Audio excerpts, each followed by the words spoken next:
तो फिल्म की शुरुआत होती है और हमें एक आदमी को दिखाया जाता है जिसका पूरा मुंह प्लास्टर से कवर है और नाक में उसके 2 पाइप्स लगे हैं।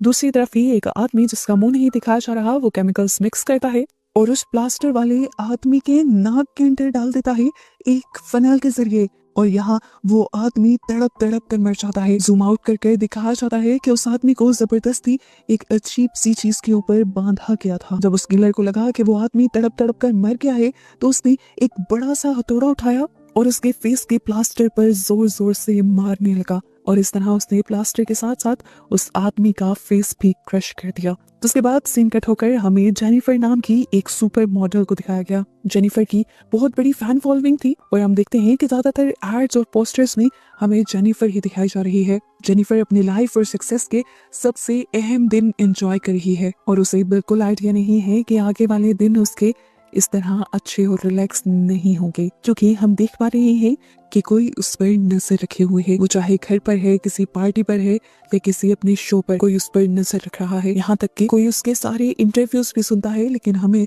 अभी तक उसका फेस नहीं दिखाया गया। ऐसे ही एक शाम जब जेनिफर पार्टी करने के लिए क्लब के अंदर आती है तो वो आदमी उसकी ड्रिंक पे कुछ मिला देता है। जेनिफर जैसे ही वो ड्रिंक पीती है तो उसे घबराहट होने लगती है और वो पार्टी से निकलकर बाहर आ जाती है, और मौके का फायदा उठाकर वो आदमी उसे बेहोश कर ले जाता है। उसकी जब आंख खुली तो वो एक बेड पर थी। सामने विंडो का व्यू बहुत ही ज्यादा खूबसूरत था, लेकिन असल में आर्टिफिशियल था। उसने जैसे ही इधर उधर मुड़कर देखा तो उसे पता चला कि असल में वो तो एक सेल के अंदर बंद है।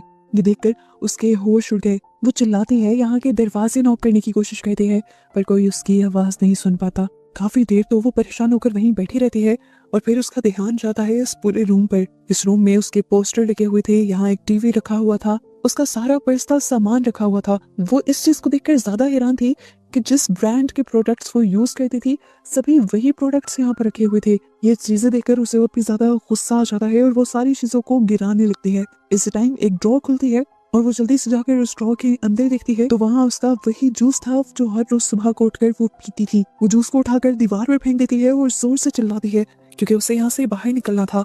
जेनिफर अब बेकाबू होने लगी थी, इसीलिए वो आदमी इस कमरे में एक स्लीपिंग गैस छोड़ देता है, जिसकी वजह से जेनिफर दोबारा से बेहोश हो जाती है। जब जेनिफर को होश आया तो उसने अपने आप को उसी स्टैंड के ऊपर बंधा हुआ पाया जिसके ऊपर मूवी के स्टार्ट में हमने एक आदमी को बंधा हुआ देखा था। जेनिफर के हाथ पांव यहाँ तक के सर भी उसका यही बंधा हुआ था।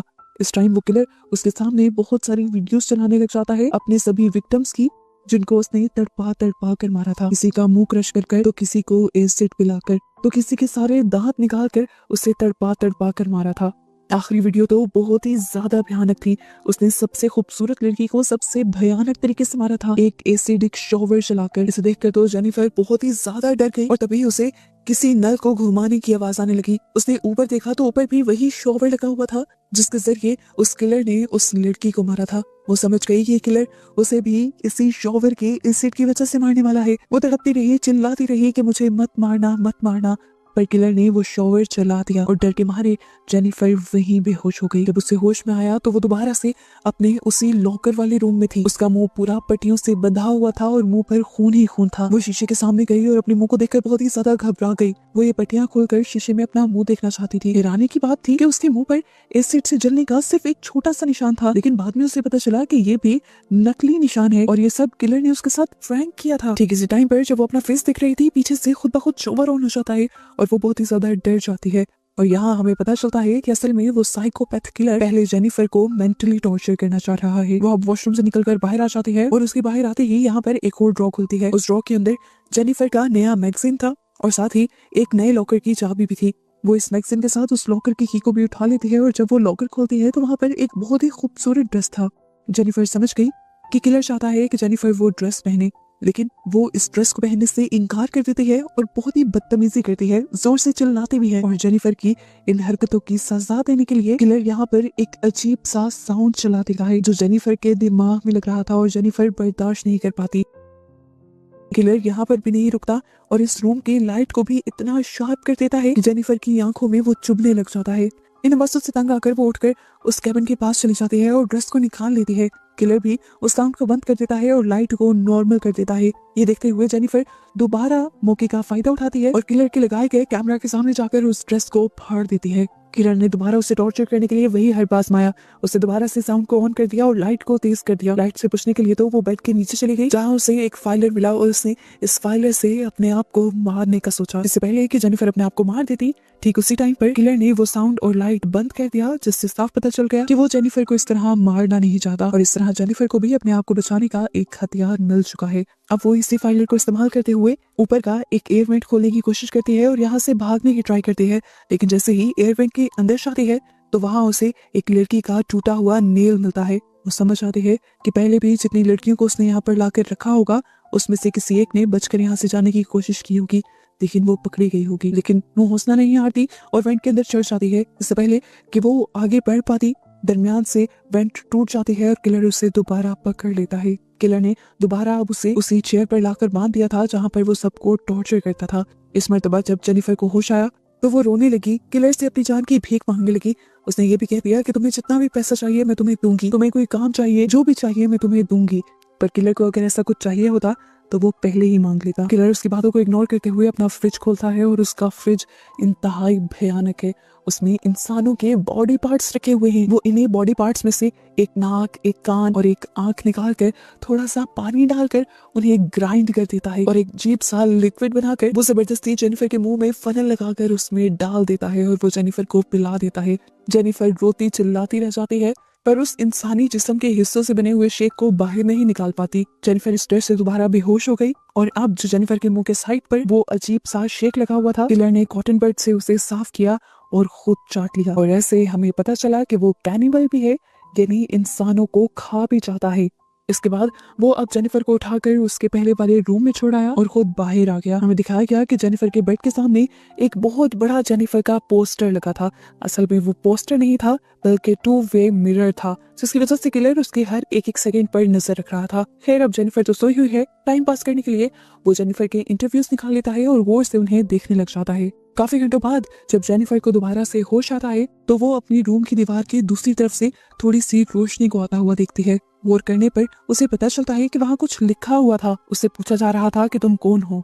जेनिफर जल्दी से उसके पास गई और उसने वहाँ पर स्क्रैच हुई दीवार की दूसरी बार देखा तो वहाँ पर भी एक कांच के सेल में एक लड़के को कैद किया गया था। वो समझ गई कि ये भी उसी किलर का काम है। यहाँ पर ये दोनों एक दूसरे से बातें करने लगे और जेनिफर को पता चला कि केज की दूसरी तरफ गैरी नाम का एक इंसान है। किलर भी इन दोनों के ऊपर नजर रखे हुए था। वो जानता था कि ये दोनों बातें कर रहे हैं, इसलिए वो यहाँ की लाइट ऑफ कर देता है और ये दोनों एक दूसरे को देख नहीं पाते। लाइट उसने इसलिए भी ऑफ की थी क्योंकि वो जानता था कि जेनिफर को अंधेरे से डर लगता है और ये बात जेनिफर ने अपने एक इंटरव्यू में बताई थी। दूसरी तरफ जो गैरी लड़का था उसके पास एक माचिस थी और वो यहाँ पर माचिस की तीली चलाकर जेनिफर को थोड़ी सी रोशनी दिखाता है, जिससे जेनिफर भी ज्यादा पैनिक नहीं होती और ये दोनों बातें भी कर पाते हैं। अब यहाँ पर इन दोनों को ये भी खुशी हो रही थी कि दोनों ही इस जहन्नुम में अकेले नहीं हैं। वो आदमी मिरर के दूसरी तरफ की सिल्वर कोटिंग को अच्छी तरह से रिमूव कर देता है ताकि वो पूरी तरह से जेनिफर को देख पाए। गैरी के साथ अब जेनिफर का डर आधा हो गया था। दूसरी तरफ हमें दिखाया गया कि वो किलर बहुत ही ज्यादा साइको है। वो सिर्फ इंसानों पे नहीं बल्कि मासूम जानवरों के ऊपर भी अजीबोगरीब एक्सपेरिमेंट कर रहा है और उन्हें टॉर्चर कर रहा है। इसी तरह वो एक चूहे को भी टॉर्चर कर रहा था। यहाँ पर जब वो देखता है कि अब जेनिफर को उसके टॉर्चर का कुछ ज्यादा असर नहीं हो रहा, वो भी गैरी की वजह से, तो इस चक्कर में वो गैरी को ड्रग देकर बेहोश कर देता है और दोबारा से जेनिफर को और भी ज्यादा डराने लग जाता है। इसी दौरान अचानक एक और दराज खुलती है और दराज के अंदर वो दिखती है कि एक ग्लास में सैंड थी और सैंड के अंदर एक कार्ड रखा हुआ था। कार्ड पर बनी हुई थी एक औरत जो सैंड के अंदर धंसी हुई थी। इससे पहले कि जेनिफर कुछ भी समझ पाती, पीछे से किलर आकर उसके मुंह पर कपड़ा रखते हुए उसे ले जाता है और एक ग्लास कंटेनर में बंद कर देता है।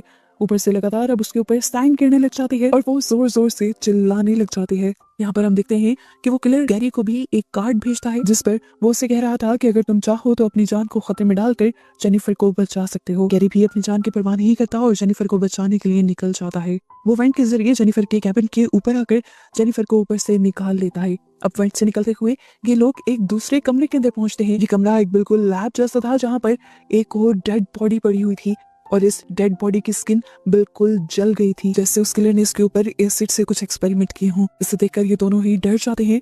ये लोग बहुत मुश्किलों से अपनी जान बचाकर यहाँ तक निकले थे। अभी इन्होंने हिम्मत की थी तो इन्हें लगा कि ये लोग आगे भी हिम्मत करके अपनी जान बचाकर यहाँ से निकल सकते हैं और सच में इनकी सोच काम भी कर रही थी। ये लोग यहाँ से निकलकर एक गिराज तक भी पहुंच गए जहाँ पर इन्हें एक गाड़ी नजर आई। दोनों ही उस गाड़ी के अंदर बैठ जाते हैं और गैरी जल्दी से उस गाड़ी को चलाते हुए सामने गाड़ी के शटर को तोड़ते हुए गाड़ी बाहर भी निकाल लेता है। इनको लगा कि ये लोग बच निकले, लेकिन ये सब सिर्फ इनका एक वहम था और किलर का एक ट्रैप था। गाड़ी के अंदर भी स्लीपिंग गैस थी और किलर बड़ी आराम से उस स्लीपिंग गैस को रिलीज करके इन दोनों को बेहोश कर देता है। यहाँ जेनिफर को दोबारा जब होश आया तो वो उसी एक्सपेरिमेंट टेबल के ऊपर जाके, इस टाइम एक गन उसकी कनपट्टी पर रखी गई थी और एक गन बिल्कुल उसके हाथ के पास थी और उसका वो हाथ सिर्फ ट्रिगर दबाने जितना छूटा हुआ था और ट्रिगर के सामने उसकी प्यारी डॉग थी। किलर ने उससे कहा कि तुम्हारे पास सिर्फ 30 सेकंड है, सोचो या तो तुम अपनी डॉग की जान ले लो या फिर मैं तुम्हारी ले लूंगा। जेनिफर उसे मारना नहीं चाहती थी, पर अपनी जान बचाने के लिए वो जैसे ही सूजी के ऊपर गन चलाती है तो सूजी के टुकड़े टुकड़े हो जाते हैं। ये सीन काफी अजीब था, किसी भी जिंदा चीज को इस तरह गोली नहीं लगती। जेनिफर को भी पता चलता है कि यहाँ पर ये उसकी असली डॉग नहीं थी। किलर एक और मर्तबा उसके माइंड के साथ गेम खेल गया था। जिस कंटेनर में उसे अपनी डॉग नजर आती है वो इस कंटेनर को खोलने की, खटखटाने की कोशिश करती है, पर यहाँ पर दोबारा बेहोश हो जाती है। अब की बार जब उसे होश आता है तो वो देखती है कि उसके कपड़े बदले गए हैं और वो एक दूसरे सेल के अंदर है, उन्हीं सेल्स के अंदर है जहाँ पर उसे पहले रखा गया था। उसने देखा कि दूसरे वाले सेल के अंदर अब गैरी भी होश के अंदर था और ये दोनों दोबारा एक दूसरे से बातें करने लगते हैं। किलर एक सेकंड के लिए इन दोनों के सेल के दरमियान के दरवाजे खोलता है और जैसे ही ये लोग दरवाजे के पास आने की कोशिश करते हैं किलर वो दरवाजे फौरन बंद कर देता है। किलर इन्हें उस हद तक टॉर्चर कर रहा था जहाँ तक ये सोच भी नहीं सकते थे। इस मर्तबा दोबारा जेनिफर के रूम के अंदर एक ड्रॉर खुली और उस ड्रॉर के अंदर एक और ड्रेस थी। जेनिफर समझ गई थी कि वो किलर किसी भी घटिया हद तक जा सकता है, इसलिए उसने किलर की बात मानना जरूरी समझा और उस ड्रेस को पहन लिया। उस ड्रेस को पहनते ही किलर एक बहुत ही अजीब काम करता है, उसके और गैरी के सर के दरमियान वाला दरवाजा खोल देता है और जेनिफर फौरन भागकर गैरी के पास चली जाती है। किलर की सोच के ठीक मुताबिक यहाँ पर किलर एक वीडियो प्ले कर देता है, जो वीडियो बहुत ही ज्यादा भयानक थी। एक लड़की की वीडियो जिसको उसने अजीबोगरीब तरह से टेबल से बांधा हुआ था और उसके मुंह के साथ साथ उसके जिस्म की कई ओपनिंग्स को सिया हुआ था। ये सब देखकर गैरी बहुत ही ज्यादा डिस्टर्ब हो गया और उसने यहाँ से कुछ चीजें उठाते हुए यहाँ के मॉनिटर तोड़ दिए और यहाँ के कैमरास भी। ये देखकर अब किलर को भी गुस्सा आ गया और वो आकर गैरी को खींचते हुए यहाँ से ले गया। अगले ही पल अब दूसरे मॉनिटर में जेनिफर को गैरी की वीडियो दिखाई जा रही थी जहाँ पर वो किलर गैरी को डिस्टर्ब कर रहा था, उसे टॉर्चर कर रहा था। जेनिफर रोती रही, चिल्लाती रही, यहाँ तक कि सदमे में दोबारा बेहोश हो गई। उसे इस मर्तबा जब होश आया तो वो दोबारा उसी केज में थे। ये लोग एक्सपेरिमेंटल चेयर्स के ऊपर बैठे हुए थे, या कह लें कि इन दोनों को ही एक्सपेरिमेंटल चेयर्स के ऊपर एक साथ बांधा हुआ था। इस टाइम भी उनके सामने मॉनिटर पर एक वीडियो चल रही थी जिसमें दिखाया गया कि एक माँ अपने ही बेटे को अब्यूज कर रही थी और वो बच्चा अपनी माँ की वजह से बहुत ही ज्यादा डिस्टर्ब था। इन सारी चीजों की वो औरत वीडियो भी बनाती थी और ये सब कुछ बहुत ही ज्यादा डिस्टर्बिंग था। हम देखते हैं कि एक दिन वो बच्चा गुस्से में अपनी माँ को ही कई मर्तबा स्टैब करके मार देता है और फिर उनकी फोटोज भी बनाता है। ये सब अब उसने भी रिकॉर्ड किया है और हमें ट्विस्ट पता चलता है कि वो बच्चा कोई और नहीं बल्कि किलर ही था और अब वो अपनी मॉम के किए हुए का बदला और अपने साथ हुई ज्यादतियों का बदला इन लोगों को टॉर्चर करके ले रहा था। ये सारी वीडियोस किलर भी उन दोनों के साथ देख रहा था। उसको अपने सारे दुख दर्द वापस याद आने लग जाते हैं और उसका गुस्सा दोबारा से बढ़ जाता है। वो अब जेनिफर को टॉर्चर करने के लिए उसके पास आ जाता है और गुस्से में उसके दांत निकालने की कोशिश करता है। जेनिफर जोर जोर से चिल्लाती है तो गैरी उससे कहता है मर्द हो तो इधर आओ, इधर आकर मेरा दांत निकालो। वो किलर भी एक मर्तबा नहीं सोचता और बेदर्दी से आकर गैरी का एक दांत निकाल लेता है और गैरी भी जोर से चिल्ला देता है। दर्द की वजह से गैरी बेहोश हो जाता है और वो अब दोनों को उठाकर गैरी के सेल में डाल देता है। अब क्योंकि गैरी ने जेनिफर को बचाया था तो जेनिफर के दिल में गैरी के लिए इज्जत और भी ज्यादा बढ़ जाती है। वो गैरी के होश में आने तक उसके पास बैठकर उसका ख्याल रखती है और जब गैरी होश में आ जाता है तो ये दोनों इस कमजोर मोमेंट में एक दूसरे के करीब आ जाते हैं। करीब आने के बाद जेनिफर दोबारा से सो जाती है और अब हमें दिखाया जाता है कि गैरी वहां से उठकर साइड पर हो जाता है और अब अपना एक कार्ड निकालते हुए उसे स्कैन करता है और ये दरवाजा खोलकर ऊपर चला जाता है। और एक बहुत बड़ा ट्विस्ट हमें ये रिवील होता है कि जहां पूरी मूवी में हम गैरी को एक विक्टिम समझते आए थे, असल में वही असली किलर था। गैरी वही बच्चा था जिसकी टॉर्चर होने की वीडियोस हमने देखी थी और वो ये सब अपने भाई के साथ मिलकर कर रहा था। ये लोग आज तक कई लड़कियों को और लड़कों को इसी तरह टॉर्चर कर मार चुके थे और अब इन्होंने जेनिफर के लिए भी यही प्लान बनाया हुआ था, लेकिन पता नहीं क्यों जेनिफर से गैरी को अट्रैक्शन फील होने लगी थी और अब उसने फैसला कर लिया था कि वो जेनिफर को नहीं मारेगा और इस चीज से उसका भाई डिसएग्री कर रहा था। उनका प्लान खराब हो जाता, जेनिफर कभी यहाँ से निकलकर बाहर चली जाती तो ये लोग बुरी तरह फंस जाते। उसका भाई चाहता था कि ये लोग आज के आज ही जेनिफर को पूरी तरह टॉर्चर कर मारेंगे। ये बात सुनकर गैरी भी गुस्से में आ जाता है और किचन में पड़ी हुई ही नाइफ से अपने भाई को ही स्टैब कर देता है और फिर उसकी बॉडी को जाकर बाथ टब में रख देता है। इसके बाद गैरी अपने सभी शिकार की फाइल्स को निकाल कर देखने लग जाता है और जेनिफर नाम की नई फाइल भी बनाता है। और जब वो इन सबको देख ही रहा होता है तो अचानक से उसी घर में नॉक होता है। वो जल्दी से सारी फाइल्स को छुपाते हुए बाहर जाता है तो बाहर पुलिस ऑफिसर्स आए थे जेनिफर के बारे में ही इन्वेस्टिगेशन करते हुए। वो अब गैरी से उसके बड़े भाई के बारे में पूछते हैं क्योंकि इन्हें भी गैरी के बड़े भाई के ऊपर शक है। लेकिन गैरी यहाँ पर साफ मना कर देता है कि उसका भाई तो घर पर है ही नहीं और काफी दिन से घर आया भी नहीं है। गैरी से कुछ इंपॉर्टेंट इन्फॉर्मेशन लेने के बाद पुलिस वाले यहाँ से जाने ही वाले थे, पर अचानक से उन्हें याद आता है कि आज उनका कोई इंपॉर्टेंट मैच आ रहा है जिसके लिए वो टीवी ऑन करवा देते हैं। ये लोग स्कोर देखने लग जाते हैं और गैरी इनके लिए पानी लेने के लिए किचन में चला जाता है। अचानक ही वहां पर ऐड आ जाता है। ये लोग चैनल चेंज करते हैं तो वहां इन्हें जेनिफर की सीसीटीवी फुटेज मिल जाती है।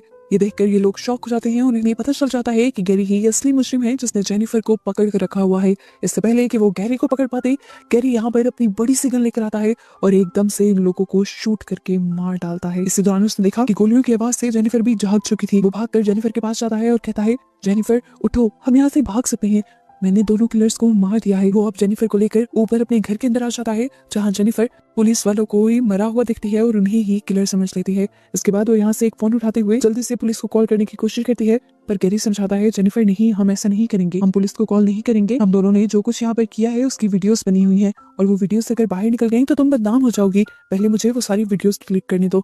ये कहकर वो नीचे चला जाता है वीडियोस डिलीट करने के लिए, जबकि जेनिफर ऊपर पुलिस को कॉल मिलाने की कोशिश करती ही रहती है। वो इसी डेड फोन से बार बार पुलिस को कॉल करने की ट्राई कर रही थी और इतने में ही हमने देखा कि एक ऑफिसर जो मरा नहीं था पूरी तरह, वो उठकर जेनिफर के पीछे आकर खड़ा हो गया। वो शायद जेनिफर को सारी सच्चाई बताना चाहता था, पर उससे पहले ही डर के मारे जेनिफर ने कोई भारी चीज उठाकर उसके सर पर मार दी और उसे खत्म कर दिया। यहाँ पर उसकी टक्कर हुई उसी कैबिन से जिसके अंदर गैरी ने वो सारी विक्टिम्स वाली फाइल रखी हुई थी। अब वो कैबिन पूरी तरह खुल गया और जेनिफर ने जब अंदर सभी फाइल्स देखी तो जेनिफर को भी सारी सच्चाई पता चल गई कि उसे पूरी तरह प्लान करके यहाँ लाया गया था और प्लान करने वाला कोई और नहीं बल्कि गैरी खुद था। इन्हीं विक्टिम्स वाली फाइल के अंदर वो गैरी के भाई के साथ भी एक पिक्चर देख लेती है और वो समझ जाती है कि ये दोनों मिलकर ही ये काम करते हैं। इतनी देर में हमें दिखाया जाता है कि गैरी का भाई जिसे गैरी ने चाकू मार दिया था वो भी मरा नहीं था, जख्मी था और वो बाथटब से उठकर यहाँ जेनिफर के पास आ जाता है। वो जेनिफर को दोबारा पकड़कर मारने ही वाला था, पर जेनिफर ने अपने आप को बचाने के लिए उसकी बॉडी में लगा हुआ चाकू दोबारा और भी उसके अंदर स्टैब करके उसे मार दिया। उसको मारने के बाद वो यहाँ से भागने का हर रास्ता ढूंढ रही है, लेकिन हर रास्ता ही बंद था। इतनी देर में यहाँ एक पुलिस ऑफिसर का फोन बच जाता है और वो ये फोन निकालकर एक दूसरे पुलिस ऑफिसर को कॉल करने का सोच रही होती है कि तभी गैरी ऊपर आ जाता है। वो जानती है कि गैरी को भी ये नहीं पता कि जेनिफर को सच्चाई पता चल गई है, इसीलिए वो गैरी के करीब जाने की कोशिश करती है और गैरी भी जब उसके करीब आने पर बहकने ही वाला होता है तभी जेनिफर उसके मुंह पर पेस्टिसाइड स्प्रे कर यहाँ से नीचे भाग जाती है जहाँ पर उसे कैद करके रखा हुआ था। उसे उम्मीद थी कि यहाँ पर उसे बचाने के लिए कुछ मिल ही जाएगा और यहाँ उसे मिल जाती है एक गन। ठीक वक्त पर वहाँ पर गैरी भी पहुंच गया और उसने गैरी के ऊपर गन तान कर उसे शूट करने की कोशिश की, पर गन तो उसने रिलोड की ही नहीं थी। गैरी मर नहीं पाया और गैरी ने उसके हाथ से गन छीन ली। गैरी ने अब गन को लोड कर लिया था और वो जेनिफर को मारने ही वाला था, पर जेनिफर ने दोबारा हिम्मत दिखाई और उस गन को उसके हाथ से छीन लिया और उसे ही अब मार डाला और आखिर अपनी जान बचा ली और बाकी सबका बदला ले लिया। जिसके बाद वो यहाँ से बाहर निकल आई। उसकी हिम्मत ने उसे बचा लिया था और ऐसे ही उसे जिंदा और सलामत दिखाते हुए ये मूवी यहाँ खत्म हो जाती है।